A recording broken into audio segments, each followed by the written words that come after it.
ke sekolah A. Gitu nggih. Kemudian nanti penilaian atau observasi dilakukan pada masing-masing sekolah. Jadi nanti yang dari C itu penilaiannya dari C sendiri ya di sekolah asal. Kemudian yang dari sekolah D yang melamar di sekolah B juga penilaiannya tetap dari sekolah asal, teman-teman semua. Ini maksudnya begitu. Gitu nggih. Ini pelamar A dinilai di sekolah A, pelamar D di sekolah D dan seterusnya. Nah, itu nggih. Kemudian, jika pelamar C dan D memiliki nilai skor lebih tinggi daripada pelamar A dan B yang tadinya memang berada di sekolah tersebut ya, guru berada di sekolah tersebut, maka formasinya dipindahkan. Yang tadinya dibuka di A dan di B, maka nanti otomatis dibukanya akhirnya di C dan di D. Karena Assalamualaikum warahmatullahi wabarakatuh. Selamat siang Sobat Forsa semua. Jumpa lagi dengan saya di Manga Forsa Channel. Channel Bapak dan Ibu Guru untuk berdiskusi mencari solusi. Sobat Forsa semua, kali ini saya akan bahas tentang rapat koordinasi seluruh Kadin dan BKD se-Indonesia dengan PNRB. Nah, ini rapat koordinasi seluruh Kepala Dinas Pendidikan Provinsi, baik kabupaten ataupun kota, dan juga Badan Kepegawaian Daerah, baik provinsi, kota ataupun daerah, se-Indonesia, dalam rangka percepatan pengangkatan honorer pada seleksi P3K untuk 2022 ini, di mana daerahnya sudah beredar di tanggal 19 September 2022 kemarin. Nah, ini kaitannya dengan seleksi P3K untuk prioritas 2 dan 3, teman-teman semua. Dan kali ini saya akan bahas kira-kira isinya apa saja dan kira-kira bahasanya itu apa saja. Nah, ini untuk kali ini saya akan bahas itu semua, tapi sebelum saya mulai videonya, bagi teman-teman semua yang baru menemukan channel ini, jangan lupa klik like, share, dan komen. Juga subscribe untuk mendukung berkembangnya channel ini. Jangan lupa juga untuk mengaktifkan notifikasi loncengnya agar teman-teman semua tidak ketinggalan informasi. Teman-teman semua, ini adalah surat edaran yang sudah beredar per 19 September 2022. Nah, ini ada 2 berkas. Halnya adalah undangan rapat koordinasi yang ditujukan kepada Kepala Dinas Pendidikan Provinsi, Kabupaten, Kota, dan Kepala Badan Kepegawaian Daerah Provinsi, Kabupaten, dan Kota juga nih, sebagaimana daftar terlampir. Ini dalam rangka persiapan pelaksanaan seleksi pegawai pemerintah dengan perjanjian kerja atau P3K untuk jabatan fungsional guru pada instansi daerah tahun 2022. Direktorat Jenderal Guru dan Tenaga Pendidikan, Kementerian Pendidikan, Kebudayaan, Riset, dan Teknologi akan melaksanakan rapat koordinasi. Tujuannya rapat koordinasi adalah menyampaikan teknis pelaksanaan seleksi calon P3K untuk jabatan fungsional guru pada instansi daerah tahun 2022. Nah, ini yang dituju adalah 2 ini, Kepala Dinas dan Kepala Badan Kepegawaian Daerah Provinsi. Nah, untuk dapat berperan aktif pada kegiatan dimaksud sesuai dengan jadwal, sebagaimana lampiran 1, pengawas sekolah dan kepala sekolah yang ditugaskan harus memenuhi ketentuan sebagai berikut. Yang pertama adalah pengawas sekolah adalah koordinator pengawas sekolah atau pengawas sekolah yang membina satuan pendidikan yang memiliki formasi usulan prioritas 2 dan 3. Nah, di sini yang dimaksud saya tadi adalah untuk prioritas 2 dan 3 di sini, teman-teman semua, yang terbiasa melakukan sistem penilaian online serta mampu mendiseminasikan hasil rapat koordinasi.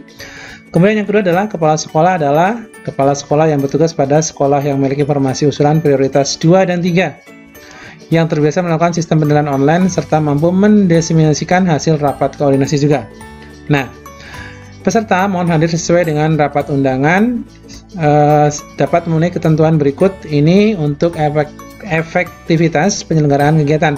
Yang pertama harus membawa laptop, yang kedua adalah mengisi biodata pada link tersebut, kemudian membawa surat tugas, dan dicap oleh pejabat berwenang, menyerahkan biodata SPPD ukuran kertas F4 yang sudah ditandatangani dan dicap oleh pejabat atasan langsung rangkap 2 asli dan bukan fotokopi, menyerahkan bukti tiket pesawat pulang pergi darat dan boarding pass kelas ekonomi dengan lengkap secara individu dan tidak kolektif di sini, membawa fotokopi NPWP, mematuhi protokol kesehatan yang telah ditetapkan pemerintah dalam rangka pencegahan penularan COVID.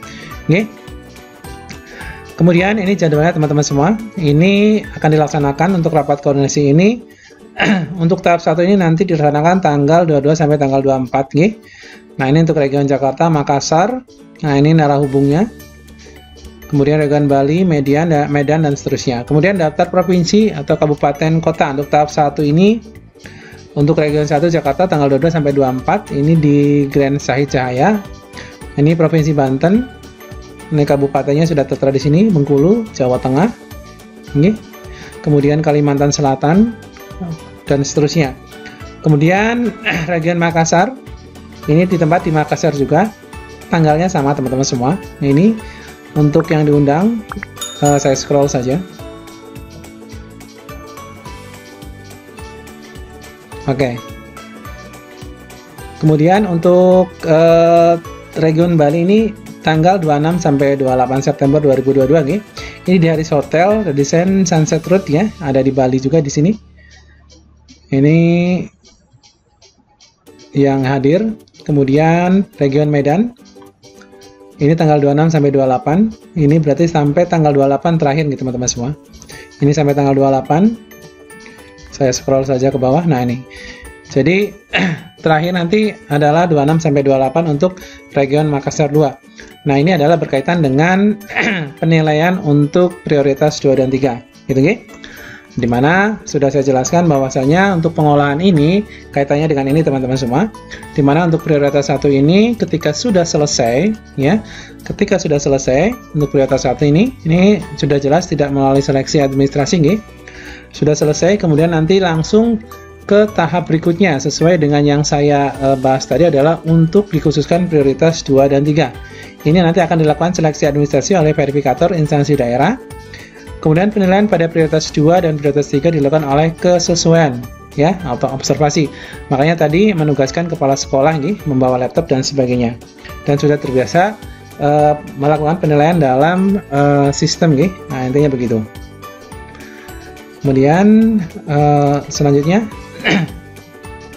nah, ini teman-teman semua. Kita tahu bahwasanya ada 3 jenis mekanisme seleksi guru ASN P3K untuk tahun 2022 ini.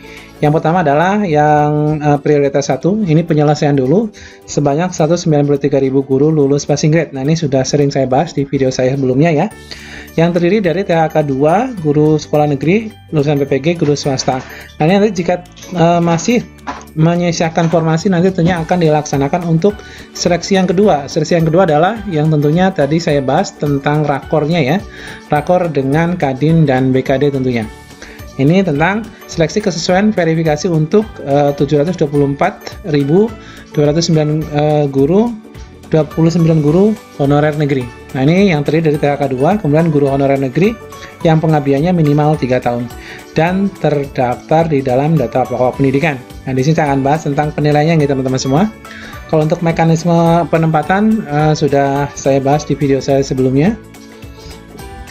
Nah, ini untuk mekanisme seleksi kesesuaian atau verifikasi bagi pelamar THK 2 dan guru, ya guru honorer sekolah negeri minimal 3 tahun bekerja dan terdaftar di Dapodik. Nah, ini yang masuk dalam prioritas 2 adalah ini teman-teman semua, guru THK 2. Yang kedua adalah guru honorer di sekolah negeri terdaftar di Dapodik minimal tuh 3 tahun. Gitu. Yang pertama adalah seleksi kesesuaian atau verifikasi dilaksanakan apabila masih tersedia kuota formasi. Kemudian penempatan bagi guru yang lulus passing grade. Ini kalau sudah selesai yang lulus passing grade ditempatkan, maka nanti ini akan diberlakukan. Dan rakornya sudah resmi dan mulai berjalan kemarin gitu teman-teman semua. Kemudian yang kedua adalah pada seleksi ini dilakukan dengan menilai 4 kesesuaian 4 dimensi. Yang pertama adalah kualifikasi akademik dan atau sertifikat pendidik. Kemudian mempertimbangkan linearitas antar bidang tugas atau mata pelajaran dengan yang pertama kualifikasi akademik sarjana S1 atau diploma 4 dan atau sertifikat pendidiknya. Kemudian yang poin yang kedua adalah kompetensi teknisnya, profesional, pedagogik, sosial, dan kepribadiannya. Kemudian yang ketiga adalah kinerjanya, orientasi pelayanan, komitmen, inisiatif kerja, dan kerjasama. Kemudian yang ketiga adalah pemeriksaan latar belakang, perundungan, kekerasan seksual, penyalahgunaan narkotika, psikotropika, dan zat aditif lainnya atau nafsa, dan intoleransi. Kemudian yang ketiga adalah wawancara, mempertimbangkan integritas dan moralitas. Nah, ini teman-teman semua, mekanisme 2 dilakukan dengan penilaian kesesuaian dengan mengutamakan guru honorer negeri yang saat ini mengajar dengan beban kerja sesuai dengan regulasi. Nah, di sini bisa kita lihat dari 589.784 guru honorer negeri yang belum lulus passing grade, ini jumlahnya luar biasa banyak nih teman semua.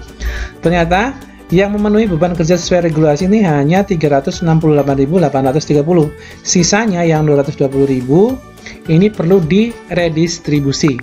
Oke. Penjelasannya, perlu dilakukan redistribusi guru honorer negeri sebanyak 220.954 ke sekolah lain yang membutuhkan sesuai analisis beban kerja ABK.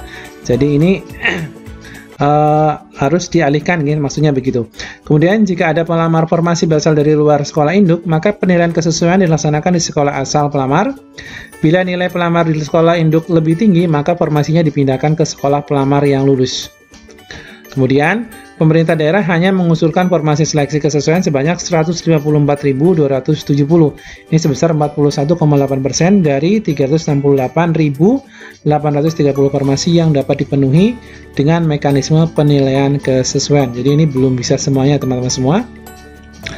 Walaupun mekanisme 2 telah dijalankan secara maksimal, ini tentunya akan masih ada guru honorer sekolah negeri tidak mendapat formasi. Karena apa? Karena tidak memenuhi syarat yang pertama, kemudian pemerintah daerah tidak mengajukan formasi, ini juga jadi masalah teman-teman semua. Kemudian oversupply, walaupun telah dilakukan redistribusi. Oke. Nah, ini terdapat ketimpangan, ini sudah saya bahas ya. Nah, ini usul formasinya, ini kebutuhan gurunya. Kebutuhan gurunya ini sebesar 43.000 ya, saya contohkan di daerah Jabar, ternyata yang diusulkan hanya 4.000 saja. Ini jauh sekali, walaupun memang ada kebutuhan gurunya itu lebih sedikit daripada formasi yang diusulkan. Nah, jadi dari data ini teman-teman kita tahu bahwasanya ada ketimpangan ya, sehingga terdapat peluang sebesar 1:2, di mana satu formasi itu diperebutkan oleh 2 guru dari total keseluruhan ini teman-teman semua. Kemudian ini yang akan saya jelaskan berkaitan dengan tadi ya, yang sudah saya bahas. Ini pelamar yang lulus akan ditempatkan di sekolah induknya. Nah, ini ilustrasinya seperti ini teman-teman. Instansi memiliki kebutuhan 4 formasi tersebar di 4 sekolah, misalkan sekolah A, sekolah B, sekolah D, sekolah C. Masing-masing ini membutuhkan satu formasi gitu teman-teman semua. Kemudian formasi yang hanya dibuka hanya di sekolah A dan B, walaupun C dan D itu juga butuh formasi ya, ada formasi, tapi yang dibuka itu hanya di sekolah A dan di B saja. Ternyata C dan D tidak dibuka, gitu ya. Nah, di sini pelamar dari sekolah C dan D melamar ke sekolah A dan B, maka ini melamar ke sini karena yang dibuka hanya sekolah A dan B, atau hanya perlu mengisi biodata diri saja. Kemudian nanti penempatan akan ditentukan oleh Kemendikbudristek tentunya. Maka nanti yang C dan D yang ternyata formasinya tidak dibuka boleh melamar ke sekolah B ataupun ke sekolah A, gitu ya. Kemudian nanti penilaian atau observasi dilakukan pada masing-masing sekolah. Jadi nanti yang dari C itu penilaiannya dari C sendiri ya di sekolah asal. Kemudian yang dari sekolah D yang melamar di sekolah B juga penilaiannya tetap dari sekolah asal teman-teman semua. Ini maksudnya begitu. Gitu nggih? Ini pelamar A dinilai di sekolah A, pelamar D di sekolah D dan seterusnya. Nah, itu nggih. Kemudian, jika pelamar C dan D memiliki nilai skor lebih tinggi daripada pelamar A dan B yang tadinya memang berada di sekolah tersebut ya, guru berada di sekolah tersebut, maka formasinya dipindahkan.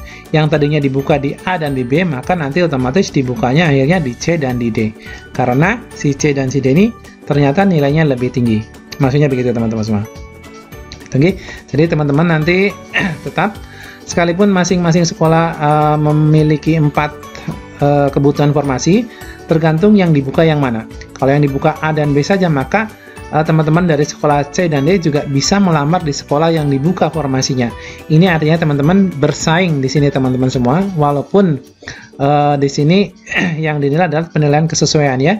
Walaupun nanti di sekolah D penilaiannya dilakukan di sekolah sendiri, yang C juga sendiri, yang A sendiri. Kemudian nanti akumulasi penilaian tertinggi itu yang akan dipindahkan formasinya, gitu ya. Jadi yang tadinya A ternyata kok yang C nilainya tinggi, maka formasi yang tadinya dibuka di A nanti dipindahkan di C. Maksudnya begitu teman-teman semua. Kemudian seleksi penilaian kesesuaian, nanti setiap pelamar memiliki akun SSCSN, ini wajib ya. Kemudian setiap penilai memiliki akun penilaian yang tersinkron dengan akun pelamar di masing-masing sekolah induk. Akun pelamar akan dibaca oleh penilai atau observer untuk memberikan penilaian. Yang pertama adalah latar belakang di sini ya. Pemeriksaan latar belakang bisa dilaksanakan untuk memastikan tidak adanya keterlibatan dalam kegiatan perundungan, kekerasan seksual, penyalahgunaan narkotika, psikotropika, dan zat aditif lainnya adalah nafsa. serta intoleransi pelamar akan dinilai oleh Dinas Pendidikan, kemudian BKP SDM. Gitu, okay? Ini yang menilai untuk latar belakang. Kemudian kompetensinya ini sebesar 40%. Pelamar akan dinilai kompetensinya di sekolah induknya oleh kepala sekolah, kemudian guru senior, kemudian pengawas sekolah yang ditugaskan. Gitu, okay? Ada tiga yang akan menilai Bapak Ibu semua. Kemudian penilaian kinerjanya 60%, sebesar 60% ya bobotnya. Pelamar akan dinilai kinerjanya di sekolah. Ya, ini tentunya yang menilai adalah kepala sekolah, guru senior, dan pengawas sekolah yang ditugaskan. Hasil penilaian kinerja kemudian akan diverifikasi oleh Dinas Pendidikan BKP SDM berdasarkan portofolio guru dengan skala 60% sampai 100%. Ini penilaiannya teman-teman semua. Kemudian ini adalah kisi-kisinya. Ya. Dari Undang-Undang Guru dan Dosen Nomor 14 Tahun 2005 tentang kompetensi profesional, pedagogik, sosial, dan kepribadian. Kemudian Undang-Undang ASN Nomor 5 Tahun 2014 tentang kompetensi teknis, manajerial, sosiokultural. Nah, ini adalah indikatornya. Silakan nanti di pause saja, dibaca nih teman-teman semua. Nah, ini kisi-kisi instrumen penilaian kesesuaian kinerja. Dari tim penilai ini teman-teman semua, tim penilai melakukan penilaian dengan mempertimbangkan 4 aspek kinerja. Yang pertama adalah orientasi pelayanan, komitmennya, kerjasama, dan kepemimpinan. Kemudian hasil penilaian dari tim penilai 1, maka nanti dilakukan oleh pembobotan oleh verifikator oleh Dinas Pendidikan dan BKP SDM. Hasil akhir tim penilai 1 dikali presentasi persetujuan. Nah, di sini ya. Nah, maka nanti presentasi persetujuan diselesaikan di sini, kemudian nanti skor akhirnya yang akan menentukan. Tinggal nanti teman-teman semua yang skornya tertinggi tentunya nanti pembukaan formasi akan dipindahkan kalau memang berasal dari sekolah lain. Intinya begitu teman semua. Ya, untuk seleksi tes ini menggunakan mekanisme yang sama dengan seleksi tahun 2021. Nah, ini diberlakukan untuk formasi umum teman-teman semua. Jadi untuk prioritas 2 dan 3 hanya sampai ini saja teman-teman semua. Gitu nggih? Nah, ini adalah yang sedang digodok teman-teman semua sampai nanti tanggal 28 bulan ini gitu teman-teman semua. Mudah-mudahan video ini bisa bantu. Jangan lupa klik like, share, komen, dan subscribe. Jangan lupa juga untuk mengaktifkan notifikasi loncengnya agar teman-teman tidak ketinggalan informasi.